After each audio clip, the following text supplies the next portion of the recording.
قال الله تعالى في القرآن الحكيم إن الله يأمركم أن تؤدوا الأمانات إلى أهلها وقال رسول الله صلى الله عليه وسلم خيركم من تعلم القرآن وعلمه صدق الله العلي العظيم وصدق رسوله النبي الكريم. یہاں بیٹھے ہوئے ہماری معزز علماء کرام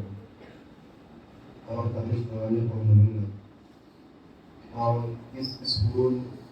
کے اہم اراکین طلباء و طالبات، ابھی آپ کے سامنے مولانا شاکر فلاحی صاحب آپ سے بہت قیمتی باتیں قرآن کے حوالے سے رکھ رہے تھے. ماشاء اللہ بڑی قیمتی باتیں انہوں نے رکھی، آپ نے ان سے فائدہ اٹھایا. یہاں میرے مخاطبین، یہاں کے ذمہ داران، یہاں کے اساتذہ اور اسی طریقے سے طلباء و طالبات، میرے مخاطبین سب لوگ ہیں. میں بہت اہم ترین گفتگو آپ کے سامنے ذمہ داری کے ساتھ کرنا چاہتا ہوں. میں اس اسکول میں پہلی مرتبہ آیا، میں نے یہاں کے نظام تعلیم کو دیکھ کر اور یہاں کے ڈسپلن کو دیکھ کر اور جو یہاں جناب عبدالغنی صاحب جو یہاں کے مین ذمہ دار ہیں، ان کا یہ ابتدائی پودا جو کئی سال پہلے لگایا ہوا تھا، آج وہ بہت بڑے درخت کی شکل میں آپ کے سامنے ہے. میرے دل سے عبدالغنی صاحب کی جو بے انتہائی دعائیں نکل رہی ہیں، ان کی محنتوں کا ثمرہ آپ بچوں کی شکل میں یہاں موجود ہے. سب سے پہلی بات تو میں آپ کے سامنے یہ رکھنا چاہتا ہوں، آپ کے سامنے جتنی بھی شخصیات کی تصاویر سامنے دکھ رہی ہیں، چاہے وہ قوم ملت کے رہنما ہوں، تعلیم یافتہ ہوں، سیاستداں ہوں، جتنے بھی تصاویر آپ کے سامنے موجود ہے، یہ بڑی بڑی شخصیات، کامیاب ترین شخصیات. ان کامیاب ترین شخصیات کے پیچھے، ان کی کامیابی کے پیچھے ان کی قربانیوں کا ہاتھ. ظاہر بات ہے یہ اتنی بڑی بڑی شخصیات، اتنے بڑے بڑے لیول پر جو انہوں نے کام کیا ہے، ان کی بڑی سے بڑی خدمات ہے. ان کی خدمات کے پیچھے ان کی بہت بڑی قربانیاں ہیں. قربانی دینے کے بعد یہ شخصیات اتنے اعلیٰ لیول پر پہنچ کر انہوں نے بڑی سے بڑی خدمات کو ادا کی. آج ہم لوگ بھی یہاں علم دین کے ساتھ ساتھ دنیاوی تعلیم کو حاصل کر رہے ہیں. ہمیں بھی کسی شخصیت کا انتخاب کرنا چاہیے کہ ہمیں کیا بننا ہے، ہمیں کہاں تک کے پہنچنا ہے. دینی تعلیم کے ساتھ ساتھ دنیاوی تعلیم کے اندر ہمیں کہاں تک پہنچ کر کس شخصیت تک جانا ہے اور کون سی شخصیت کس انداز سے انہوں نے کام کیا ہے، ہمیں بھی وہ کام کرنے کی کوشش کرنا ہے. جب تک ہم کوئی شخصیات کا انتخاب نہیں کریں گے، ہم وہاں تک پہنچنے کی کوشش اور صحیح کیسے کریں گے؟ ہر کامیاب ترین شخصیات کے پیچھے ان کی قربانیاں، ان کی محنتیں اور ان کی ماؤں کی اور ان کے گھر والوں کی اور بذات خود ان کی محنت اور قربانی دونوں ان کے سامنے تھی، جس کی بنیاد پر یہ شخصیات ہمارے سامنے تصاویر کے ساتھ ساتھ ایک تاریخ کے بڑے حوالے کے ساتھ موجود ہیں. آپ اگر کسی ایک کو بھی اٹھائیں اور ان کی زندگی کا مطالعہ کریں تو آپ کو پتہ چلے گا ان کی ابتدائی زندگی سے لے کر جوانی تک ان کے حالات، ان کے گھر کے حالات، ان کی مالی حالات اور ان کی تنگیاں کس طریقے سے انہوں نے تعلیم کو حاصل کیا. آج ہمارے قومی رہنما جتنے بھی ہیں، آج بڑے اکابرین جتنے بھی ہیں، آج بڑے علماء جتنے بھی ہیں، سب کی کامیاب ترین شخصیات جتنی بھی ہیں، ان کی زندگی کے پیچھے ان کی بڑی بڑی قربانیاں ہیں. آپ اگر چلے اے پی جے عبدالکلام سے لے کر جو بہت بڑے سائنسداں تھے، آپ چلیں ابوالکلام آزاد کو لے کر جو ایک بہت بڑے تعلیم یافتہ تھے، ان کی زندگی کے پیچھے اگر ان کی تاریخ کو پڑھا جائے، ان کو دیکھا جائے تو ان کی حقیقت یہ تھی کہ ان کی ابتدائی زندگی غربت کے ساتھ رہی اور ان کی اعلیٰ تعلیم یافتہ جو زمانہ رہا وہ پورا کا پورا قربانی کے ساتھ رہا. ہمارے قومی رہنما، ہمارے بڑے بڑے علماء، شیخ الہند رحمۃ اللہ علیہ، حضرت علامہ حسین احمد بندی رحمۃ اللہ علیہ، اسی طریقے سے جو ہے علامہ کشمیری رحمۃ اللہ علیہ، شیخ آزادی علامہ جلال الدین سندھی رحمۃ اللہ علیہ، جتنے بڑے بڑے اکابرین اس دنیا سے گزرے ہیں، سب کی زندگی کے پیچھے کامیاب ترین بننے کے لیے ان کی قربانیاں ہیں، اور وہ قربانیاں دینے کے بعد جب کہیں جا کے وہ اتنے بڑے اعلیٰ سطح پر پہنچے اور امت کے لیے ایک بہت بڑا کارنامے کو انجام دیا۔ آپ کے یہاں ہیڈ ماسٹر بیٹھے ہوئے ہیں، میں بڑے ادب کے ساتھ، بڑی ذمہ داری کے ساتھ ذمہ داروں کے سامنے، طلبہ و طالبات کے سامنے یہ بات رکھوں، مجھے اس بات پر جسارت ہے، میں آپ کے سامنے یہ بات رکھ سکتا ہوں، اتنے بڑے عملے کو تیار کرنے کے لیے ان کی زندگی کے حوالے سے آپ دیکھیں، مکمل زندگی قربانیوں سے بھری، تب کہیں جا کر اتنا بڑا ثمرہ درخت کی شکل میں ہمارے سامنے موجود ہے۔ آپ دیکھیں ہمارے سامنے بڑی بڑی شخصیات ہیں، ہمیں پڑھنے کی ضرورت ہے، ہمیں دیکھنے کی ضرورت ہے، ہمیں جس سے انٹرسٹ ہوتا ہے، جس سے بہت زیادہ انسیت ہوتی ہے، ہم اس کی تاریخ کو پڑھتے ہیں، اس سے محبت کرتے ہیں۔ اگر ہمیں کھیل سے محبت ہے، ہمیں سچن تندولکر بڑا اچھا لگتا ہے، اس کی جو ہے زندگیوں کو اٹھا کر خوب دیکھتے ہیں اور خوب سمجھنے کی کوشش کرتے ہیں، اس کے چھکے کتنے، اس کے چوکے کتنے، اس کی تاریخ کیا ہے، ساری چیزوں کو لوگوں کو معلوم ہوتا ہے، ہمارے مسلمانوں کو معلوم ہوتا ہے، ہمارے دینی بھائیوں کو معلوم ہوتا ہے، اور لڑکیوں کو وہ فلاں جو ان کو کھیل سے شوق ہو گیا، وہ فلاں ثانیہ مرزا، اس کے کتنے گول، اس کے کتنے چھکے، ایک ایک چیزوں کی معلومات ہوتی ہے۔ ہمیں اس بات کی فکر کرنے کی ضرورت ہے کہ ہماری جو نسبت علم دین سے جڑی ہوئی ہے، ہماری نسبت آگے قوم کی خدمت سے جڑی ہوئی ہے، تو ہمیں چاہیے ابھی سے تعلیم کے میدان میں مکمل طور پر اتنی محنت کرنے کی ضرورت ہے، اتنی محنت کرنے کی ضرورت ہے، جو یہ تصاویر ہمارے سامنے لگی ہوئی ہے، کم سے کم آئندہ حالات میں اس اسکول میں ہماری تصویر بھی چھپے اور ہم اسی شخصیات کی طرح محنت کر کے اسی طرح کارنامے کرنے والی بنے، کامیابی ترین کام کرنے والے بنے، تب کہیں جا کر ہماری شخصیت سے لوگوں کو فائدہ ہوگا، تب کہیں جا کر میں یہ سمجھتا ہوں اور بہت جسارت کے ساتھ کہنا جانتا ہوں، یہاں بچے موجود ہیں، یہاں بچیاں موجود ہیں، آج بھی ایسی بڑی بڑی شخصیات امام بخاری جیسے، شیخ الہند رحمۃ اللہ علیہ جیسے، ابوالکلام آزاد جیسے، اے پی جی جیسے بڑے بڑے قومی رہنما آج بھی پیدا ہو سکتے ہیں، اگر وہ محنت اور وہ قربانی کر لیں، اپنے آپ کو زندگی کو علم دین کے لیے وقف کر دیں، تعلیم کے لیے وقف کر دیں۔ آج بھی بڑے بڑے سائنسداں ہمارے مسلم طبقے سے نکلے ہوئے ہیں، آج بھی بڑے بڑے تعلیم یافتہ ہمارے مسلم طبقے سے نکلے ہوئے، انشاءاللہ اگر آپ نے محنت کرنے کی ٹھان لی، ہمیں کچھ بننا ہے، ہمیں آگے چل کر یہ کام کرنا ہے، ہمیں کچھ قوم ملت کی خدمت کرنا ہے، آج بھی اے پی جے عبدالکلام انشاءاللہ زندہ ہو سکتے ہیں، کوئی بعید نہیں ہے اس بات پر، بس یہ ہے ہماری قربانی، ہمارے جذبے، ہماری تمام تر چیزیں، ہماری زندگی کے ایک لمحات، ہمارے بچپن کے ایک لمحات، ہماری جوانی کے لمحات مکمل طور پر دینی تعلیم کے لیے وقف ہو جائیں، چاہے ہم کتنی بھی قربانی دینا پڑے، ہم قربانی کو سب کریں، انشاءاللہ ہماری قربانی ضائع نہیں جائے گی۔ یہ جتنی شخصیات ہمارے سامنے موجود ہے، یا جو شخصیات ہمارے سامنے، ہمارے سر، ہمارے استاد، ہمارے ہیڈ ماسٹر، یہ جو یہاں تک بیٹھے ہوئے، ان کی زندگی کے پیچھے بھی بہت بڑی قربانی ہے، تب کہیں جا کر اللہ پاک نے ان کو یہاں تک پہنچایا ہے۔ میرے جو طلبہ و طالبات، ہمیں یہ بات طے کرنی پڑے گی، ہمیں یہ بات مکمل طور پر اپنی زندگی کے لیے دامنگیر کرنی پڑے گی، ہمیں کچھ بننا ہے، ہمیں کچھ آگے کر دکھانا ہے، تب کہیں جا کر انشاءاللہ ہم بڑے سے بڑے کارنامے انجام دے سکتے ہیں۔ ہم نے بہت نام سنا ہوگا، میں بہت ذمہ داری کے ساتھ یہ بات عرض کر رہا ہوں، ہم نے بہت مرتبہ نام سنا ہوگا حضرت خواجہ عبدالقادر جیلانی رحمۃ اللہ علیہ، یہ اتنے بڑے بزرگ کیسے بنے؟ ہم نے بہت نام سنا ہوگا بڑے بڑے اکابرین، خواجہ معین الدین چشتی رحمۃ اللہ علیہ کا، خواجہ اجمیری چشتی رحمۃ اللہ علیہ کا، یہ اتنے بڑے بڑے بزرگ اور اکابرین وہاں تک کیسے پہنچے؟ ان کو اللہ کی ولایت کیسے حاصل ہوئی؟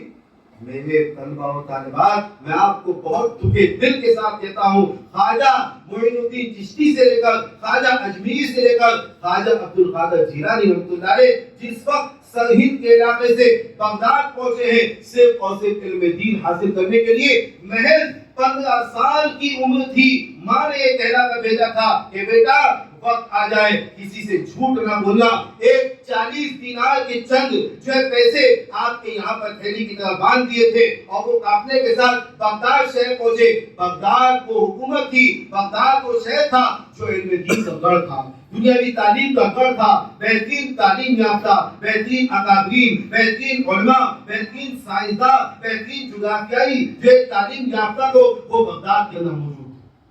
لہذا ان کی ماں نے کہنا کا بھیجا تھا کہ جو ہے خواجہ عبد القادر جیلانی سے کہ خواجہ عبد القادر جیلانی دیکھو اب کچھ بھی ہو جائے, تمہیں لوگ مار ڈالے, تمہیں لوگ قتل کر ڈالے, سب کچھ ہو جائے, زبان سے چھوٹ نہ ہو. یہ ان کے دل میں بات ایسی خل کر گئی تھی اور دل میں جذبہ تھا چاہے کچھ بھی آ جائے, چاہے طوفان کا مقابلہ کرنا پڑے, میں کبھی زبان سے جھوٹ نہیں بولوں گا. جب وہ قافلے کے ساتھ چلنے لگے, آپ کو مختصر واقعہ معلوم ہوگا. میرا بتانا مقصود یہ جو اس سے ہمیں سبق ملتا ہے, آج تک ہم نے اس سبق پر غور نہ کیا. میں اس سبق کی آپ کہانی کرانا چاہتا ہوں. جب راستے میں چور اور ڈاکوؤں نے پکڑ لیا, سب کی تلاشی لی, کسی نے کچھ بولنا شروع کیا, کسی نے چھپا لیا, کسی نے پھینک دیا, سب لوگوں نے مختلف زبانیں استعمال کی. لیکن جب یہ چھوٹے سے بچے 15 سال کی نوعمر بچے جب ان کا نمبر آیا, ان سے ڈاکو نے پوچھا, جو ڈاکو کا سردار تھا اس نے پوچھا کہ تمہارے پاس کیا ہے, ذرا نکالو. تو انہوں نے کہا میرے پاس 40 دینار ہے, میری ماں نے مجھے دیے اور یہ تھیلی کی طرح باندھ دیا ہے, نکال کے سارے رکھ دیے. لہذا سارے کے سارے ڈاکو جتنے جو ڈاکو اور چور تھے سب ہکا بکا رہ گئے. ان کے سردار نے پوچھا بیٹا تم یہ بھی تو کر سکتے تھے, تم جھوٹ بولتے تھے, ہم تم کو کچھ نہیں بولتے, معصومیت کی وجہ سے چھوڑ سکتے تھے. کہا نہیں, میری ماں نے مجھے نصیحت کی ہے, اگر کوئی تم سے کوئی چیز پوچھے زبان سے جھوٹ نہ بولنا. میں تمہیں نصیحت کرتی ہوں, دیکھو جو ہو جائے زبان سے جھوٹ نہ بولنا. میں نے آپ نے مجھ سے پوچھا دینار کے بارے میں نے فوراً سچ کہہ دیا, دیکھو میرے پاس ایک دینار موجود ہے, تمہیں چاہیے کرو. وہ ڈاکوؤں پر اس بچے کی بات اتنی اثر کر گئی, اتنی کھل کر گئی, اس نے فوراً توبہ کی. اور حضرت کے ہاتھ میں وہ 15 سال کا بچہ ہے, ابھی نوجوان بھی نہیں ہوا ہے, ابتدائی عمر ہے, اس جو بچے کے ہاتھ میں انہوں نے بیعت توبہ کی, اللہ سے معافی مانگی اور اس بچے کے سامنے تمام لوگوں سے کہا جب یہ چھوٹا سا بچہ اپنی ماں کے وعدے کو توڑ نہیں سکتا, میں نے بھی تو اللہ سے وعدہ کیا ہے, میں بھی اللہ سے وعدہ کر کے آیا ہوں, اللہ کہیں نافرمانی نہیں کروں گا, یہاں میں وعدہ خلافی کیسے کروں. اور اس نے توبہ کیا اور بچے کے ہاتھ میں ہاتھ رکھ کر اس عبد القادر جیلانی کے ہاتھ میں ہاتھ رکھ کے فوراً بیٹھے توبہ. جانتے ہو پھر کیا ہوا, وہ جو سردار کے ساتھ ہمراہی تھے انہوں نے کہا بادشاہ سلامت, ہم چور میں آپ کو اپنا رہنما اور امام مانتے تھے, اب تک توبہ کر لی ہے تو ہم توبہ میں بھی آپ کو اپنا امام مانتے ہیں, ہم بھی آپ کے گناہوں سے توبہ کرتے ہیں اور آپ کے ساتھ عبادت میں لگے ہیں. سب کے سب نے توبہ کی اور اللہ کی عبادت میں لگے. یہ بچہ ابھی ابتدائی عمر میں ہے اور لوگ اس سے آ کر بیٹھے توبہ کرتے ہیں. اللہ کو بتلانا مقصود یہ ہے, دیکھو اس بچے نے وہ عمر پانی ہے کہ آگے چل کے اللہ تعالیٰ اس کو قوم و ملت کا اور اس علم دین کا بہت بڑا امام اور امام الحدیث بنانے والا. اور پھر وہ کیا, آپ ذرا سوچئے, لوگ ہم سے سوالات کرتے,